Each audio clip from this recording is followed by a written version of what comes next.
ganap ang flag isang invocation at bibigyan nga po ng parangal ang mga pamilya ng pumanaw na mga sundalo.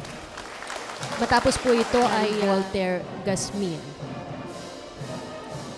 Ito po nga napapanood ninyo ay live and special coverage ng television.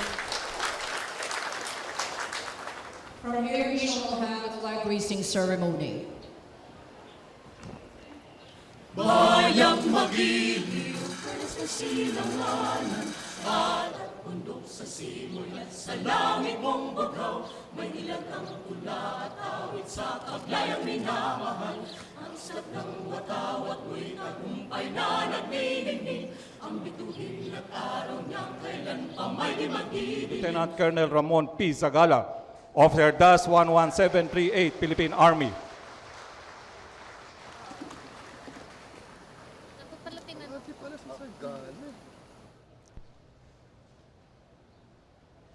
For gallantry in action rendered as platoon leader of the 15th Scout Ranger Company, Philippine Army, the Gold Cross Medal is awarded to First Lieutenant Gerson A. Hurilla, Officer DAS 16368, Philippine Army.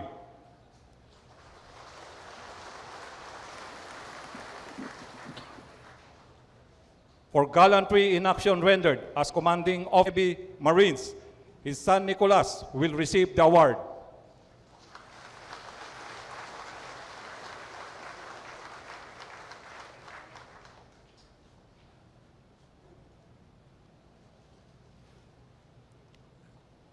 For involving risk of life while serving as 6377 Philippine Navy Marines.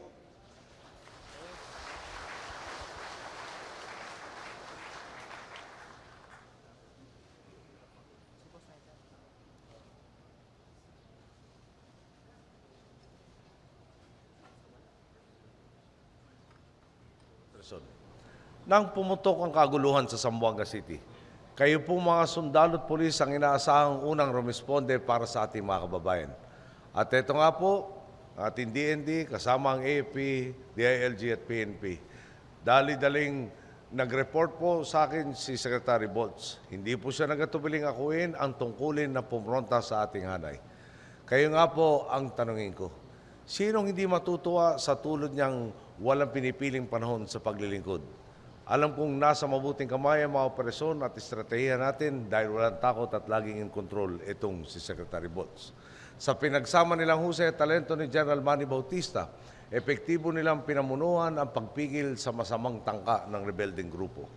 Siyempre, baliwala ang pagsisikap ng ating gobyerno na tugunan ang sitwasyon gaya ng sa Zamboanga kung wala ang magigiting nating kawal. Kayo nga pong mga nasa harap ko ngayon ang mismong naroon sa bakbakan.